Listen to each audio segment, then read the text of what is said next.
Karoline Leavitt had given countless speeches before, high schools, think tanks, rallies. She'd seen them all. But this invitation was different. Georgetown University, known for its progressive student body and elite legal faculty, had reached out with an offer she couldn't ignore.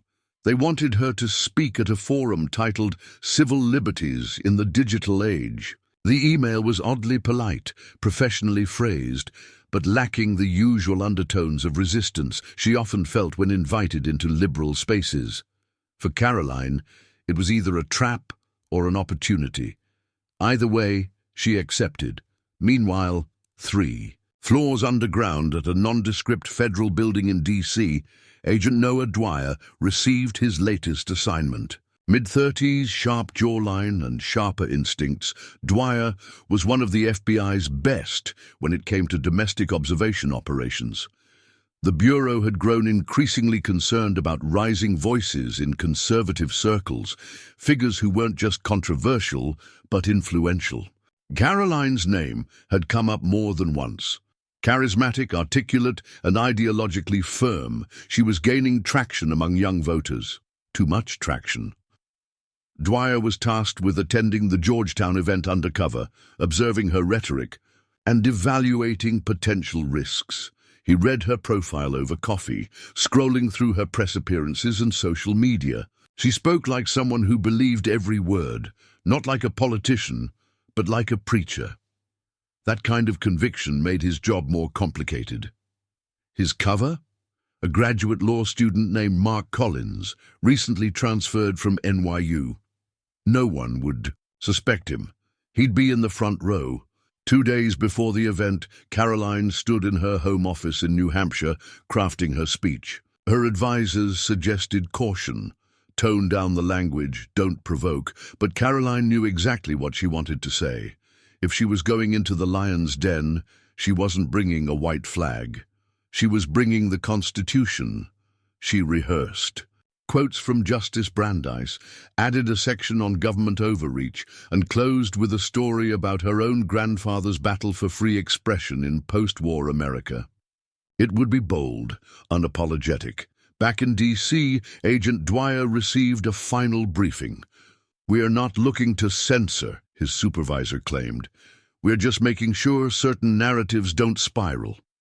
Dwyer nodded, but inside he wondered, what counts as a spiral? Still, he understood the mission. Attend, observe, record, report. The morning of the event arrived with an eerie calm. The university auditorium was already buzzing with chatter. Protesters had gathered outside with signs, both for and against Karoline's appearance. Inside, cameras were being set up, faculty coordinated logistics, and students shuffled in. Karoline entered through a side door, greeted with practiced politeness by the event organizers. Agent Dwyer, dressed in jeans and a hoodie, sat quietly. In the front row, notebook in hand, phone recording silently in his jacket pocket. He looked up as Karoline took the stage. She smiled, adjusted the microphone, and began. The first words out of her mouth were calm, deliberate, and cuttingly precise. Freedom of speech is not a partisan idea. It's the bedrock of our democracy, and yet somehow it's become controversial. A hush fell over the room. Karoline stood behind the podium like a seasoned prosecutor, delivering her opening statement. Her tone was confident, yet conversational, measured to disarm before it provoked. She had studied her audience well. A sea of skeptical students, 2 professors whispering in the front row, and scattered members of the press. What she didn't know was that the young man in the hoodie, sitting silently 3 feet in front of her, was not who he claimed to be. Agent Dwyer took mental notes between glances at his phone's hidden recorder. Her delivery was effective, her structure tight. She cited Supreme Court rulings like Tinker v. Des Moines and Brandenburg v. Ohio, with fluency weaving legal history into current cultural battles. She compared government censorship to algorithmic suppression, calling big tech the new gatekeepers of truth. The audience shifted uncomfortably as she called out recent examples. Posts removed, speakers deplatformed, dissidents silenced under vague community guidelines. But she did it all without raising her voice. That was what made her dangerous. She didn't need to scream to shake the walls. Outside, protesters banged on drums and chanted through bullhorns, their cries muffled by thick auditorium doors. Inside, it was a different kind of tension, a war of ideas dressed in academic civility. Karoline pressed forward, referencing Orwell and Solzhenitsyn in the same breath. She spoke of soft totalitarianism, where control isn't enforced by soldiers, but by silence, shame, and selective visibility. Her words landed like quiet explosions. Dwyer watched the room, not just her. Some students nodded, others frowned or looked away.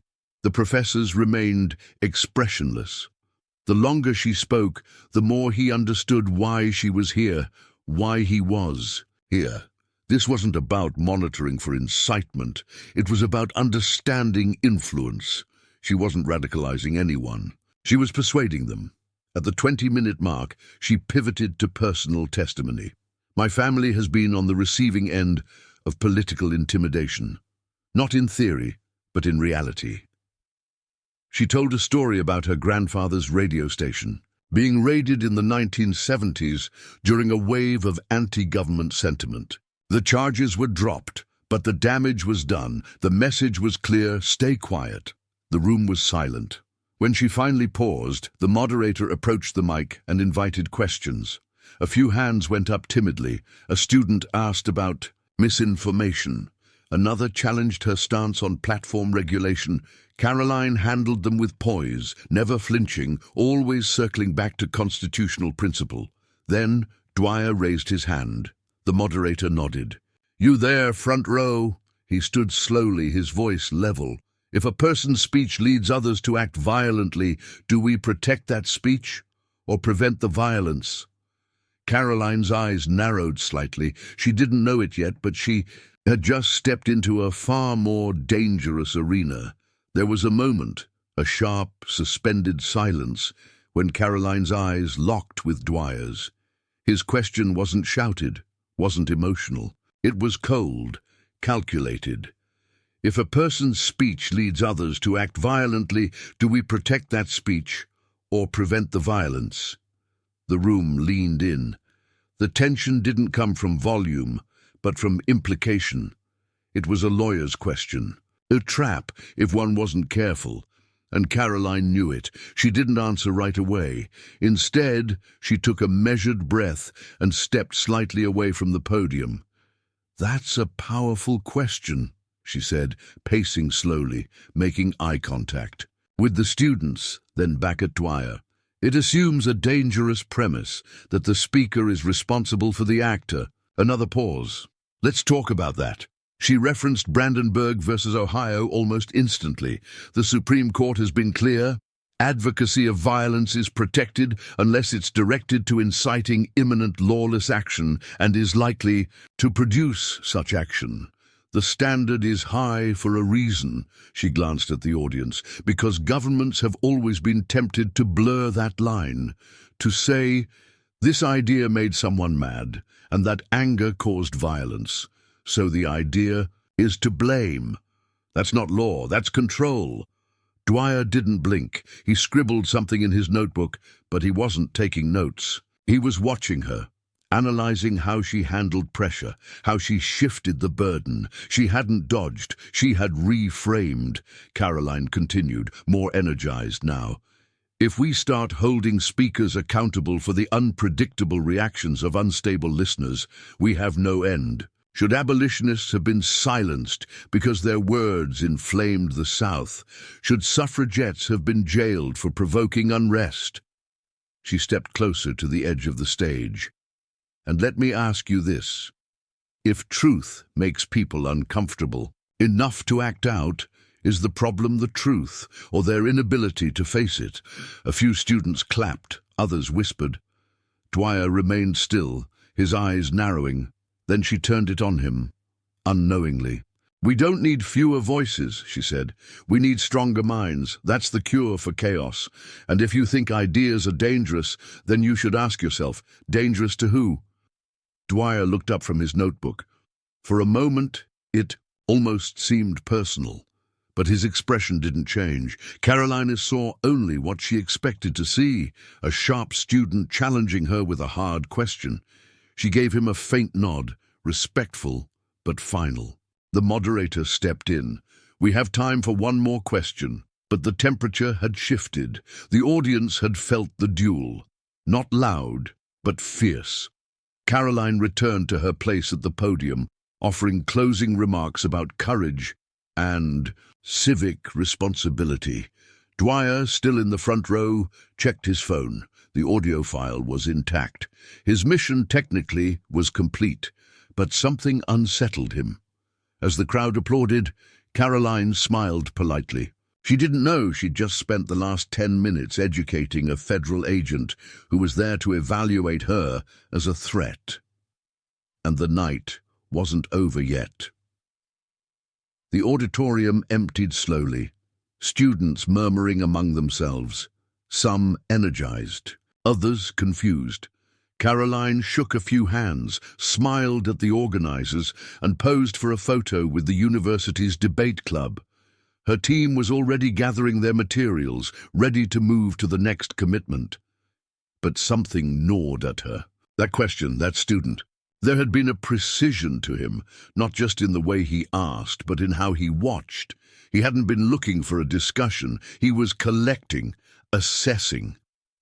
As she walked toward the green room, a tenured professor, grey-haired, tweed blazer, half curious, caught up to her. "Impressive presentation," he said. "You handled the Q&A with grace." Karoline nodded politely. "Thank you." It was a spirited exchange. The professor hesitated, then leaned in slightly, lowering his voice. "Just curious, do you know who that young man in the front row was?" She paused. "No, should I?" The professor shrugged, eyes darting left and right. "I can't say for sure, but I've seen him here before. Never registered in any class. Shows up at controversial talks, always front row, always quiet, always watching." He gave a soft chuckle, trying to make light of it.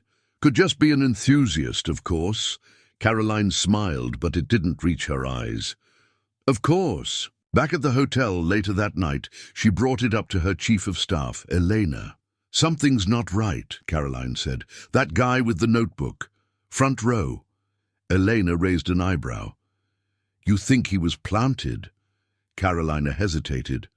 "I think he wasn't who he said he was." They pulled the registration list from the university's public event portal. No one named Mark Collins was listed.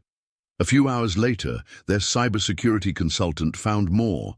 The email address used to RSVP didn't trace to a school domain, but to a masked relay server linked to a government IP. Not definitive, but telling. Meanwhile, Agent Dwyer returned to his apartment in D.C., locked the door, and slid off his jacket. He pulled out the phone and uploaded the audio recording to a secure bureau channel. Then he opened his notes and began the report. He hesitated at the opening sentence. Subject presented ideological convictions consistent with conservative constitutionalism. No immediate incitement, but persuasive influence observed. Audience engagement, high. Rhetoric, calculated, confident. Potentially volatile under certain interpretations. He stared at the cursor. That last line, potentially volatile. What did that even mean anymore? His supervisor would want a clear recommendation. Red flag or not, risk or not. But Karoline hadn't broken any law. She hadn't even skirted one. She had played the game exactly by the rules. And still, here he was, writing a report on her as if she were a suspect. Back in her room, Karoline closed her laptop and looked out at the city lights. She didn't know she had been recorded. Not yet, but she knew the game had shifted, and whoever was watching her, she was watching back. Agent Dwyer had written hundreds of reports in his career. Some ended in arrests, others in quiet file closures. But this one was different. He kept replaying her words in his mind, not because they were threatening, but because they weren't. Karoline hadn't advocated for insurrection. She hadn't demonized her opponents. She had spoken in complete, structured thoughts. She'd cited precedent, history, philosophy, and the crowd had listened. Not passively, actively. That was what disturbed the Bureau, influence without aggression. He sat alone in his apartment, lights dimmed, the cursor on his screen blinking like a silent metronome. His fingers hovered over the keyboard. The protocol was simple: assess ideological leanings, identify potential radicalization patterns, recommend next steps. But none of those boxes applied here. Karoline didn't fit the profile. She wasn't dogmatic. She was strategic, a constitutionalist with charisma, and that made her unpredictable. His supervisor, Agent Ferris, called mid-morning. "We'll need your preliminary by noon," he said. "If she's clean, we'll move on. But if you saw even a thread of populist extremism, we flag it now." Dwyer nodded mechanically. "Copy that." But his mind was elsewhere. He opened the recording from the event, fast-forwarding to the Q&A. He listened again to his own question, then to her response. The clarity, the certainty. She had dismantled his setup without even knowing he was setting it. And now he found himself questioning his own assumptions. If this is dangerous, what isn't?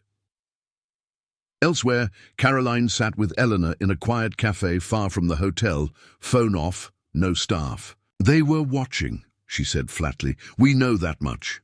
Elena sipped her coffee, calm but alert. "Do you want to go public?" Karoline shook her head. "Not yet.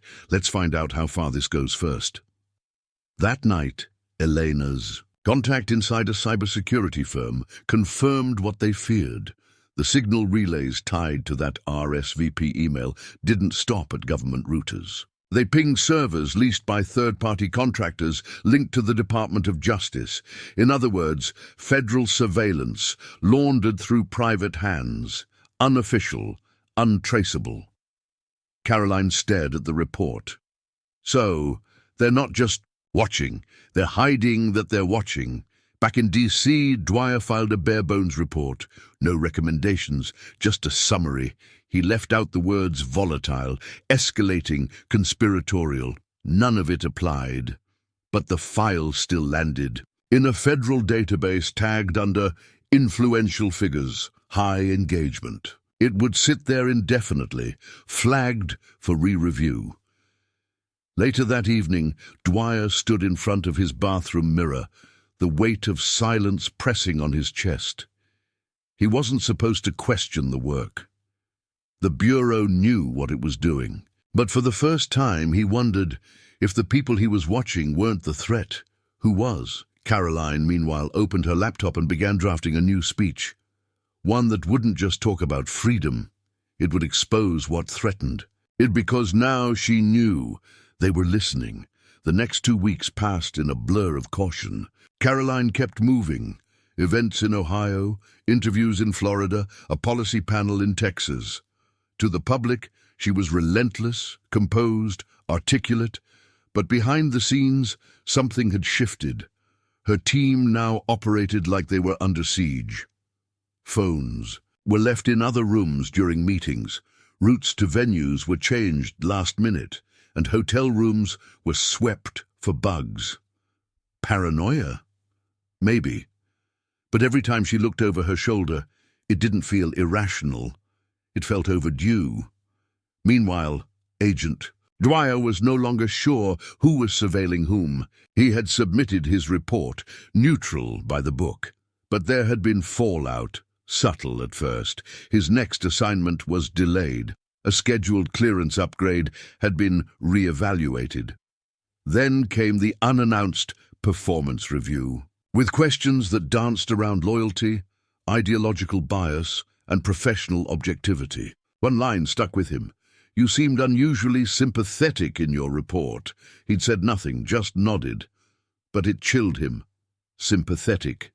He had only described what happened. Was truth now a form of disloyalty? Karoline's cybersecurity advisor, a former military analyst named Reed, finally confirmed it. "You're being tracked," he said flatly one evening in Dallas. "Not just passively, real-time pings. They're not subtle anymore." He showed her a heat map of intercepted data, microphones in hotel fire alarms, traffic cameras rerouted, metadata scraped from text messages, even on encrypted platforms. The sophistication wasn't just federal, it was personal. Karoline stared at the screen. "Why me?" Reed didn't flinch. "Because you're making sense. That's always more dangerous than shouting."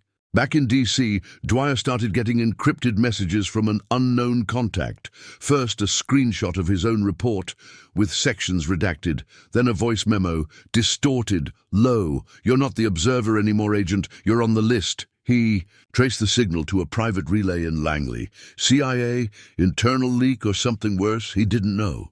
But the surveillance net was expanding on both sides. He deleted the files, burned the SIM. But the fear lingered. Not that they were watching, that they had stopped pretending not to. Karoline, now convinced the game was bigger than her, began. Crafting a speech meant to do more than challenge policy. It would name names, outline the digital machinery of control, show Americans not just that they were being watched, but how. Elena pushed back. "You'll trigger them." But Karoline only nodded. Exactly. She wasn't just reacting anymore, she was preparing. That night, alone in a hotel suite, Karoline opened her window and looked down at the parking lot. One car, dark sedan, hadn't moved in 2 hours. Its engine was off, windows tinted. No headlights, no plates. She didn't call anyone, didn't report it. She simply took a pen and added another line to her new speech. "The new battlefield isn't fought with bullets, it's fought with silence, and those who dare to break it." The invitation came quietly, a private roundtable discussion in Richmond, Virginia, hosted by a bipartisan think tank. Small crowd, closed door, off camera. Karoline almost declined. After weeks of surveillance, coded messages, and dark cars parked too long, trust was a rare currency. But something about this one felt different. It didn't come through normal channels. No public RSVP, no press list. Just a single line at the bottom of the email.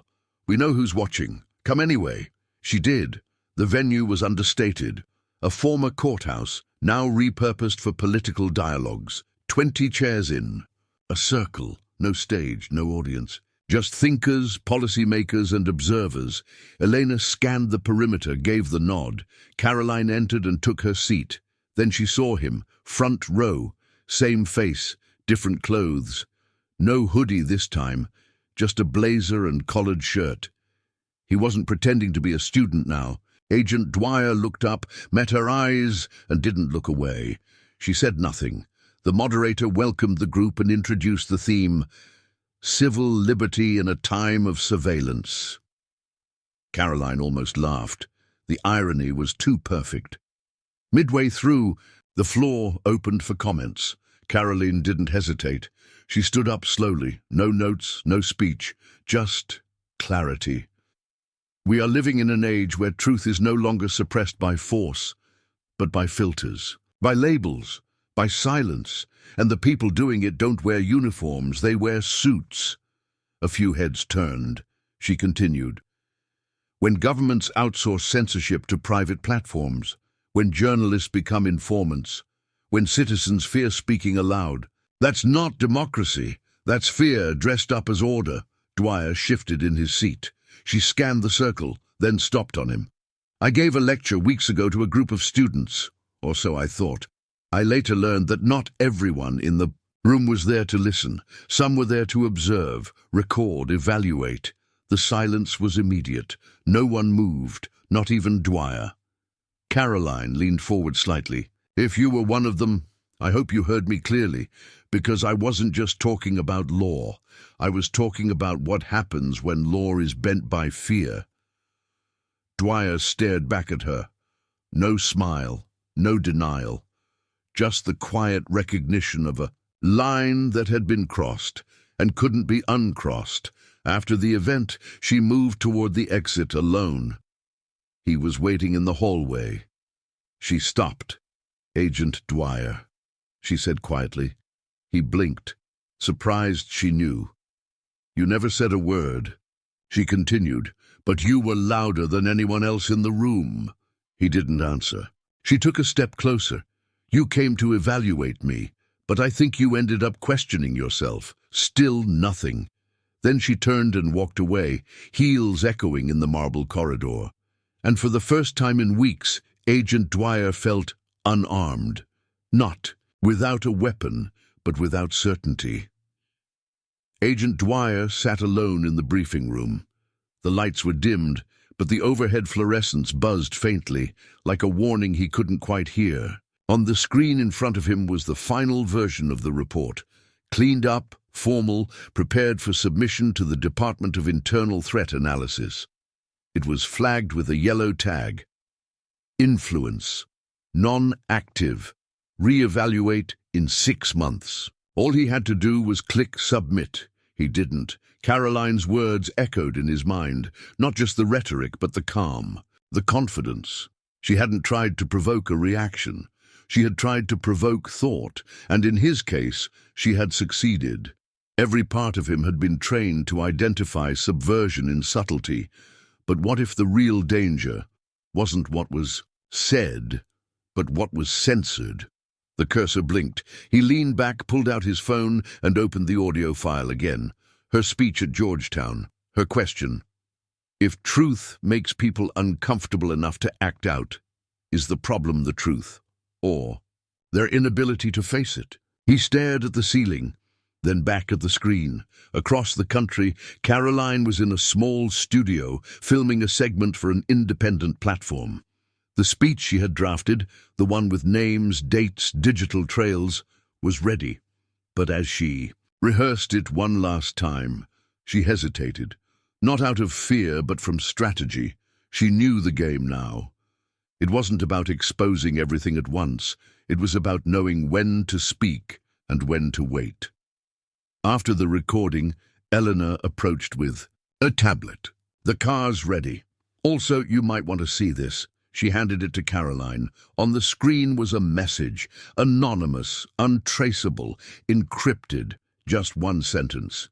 "They wanted a threat. I gave them the truth instead. No signature, but..." She knew. Back in D.C., Dwyer hovered over the keyboard, then slowly selected the entire report. He deleted it. He closed the file, disconnected the drive, stared at his own reflection in the dark screen. Then he stood, walked to the shredder, and dropped a printed backup of his notes inside. As the machine buzzed to life, a small red light on his office phone blinked twice. Message waiting. He didn't listen. Instead, he walked outside. The night was quiet, unusually clear for the capital. For the first time in months, his mind wasn't racing. It was still. Karoline, watching from her hotel balcony in Arizona, folded her hands and exhaled. The fight wasn't over. It had barely begun. But tonight, a different kind of victory had been won, not by domination, not by exposure, but by the quiet, defiant choice of one man to walk away from the machine. If this story challenged your perspective or kept you hooked until the end, make sure to subscribe for more thought-provoking narratives like this one. Leave a like if you believe stories like this need to be told, and let us know in the comments, was walking away the brave choice or just the beginning of something bigger?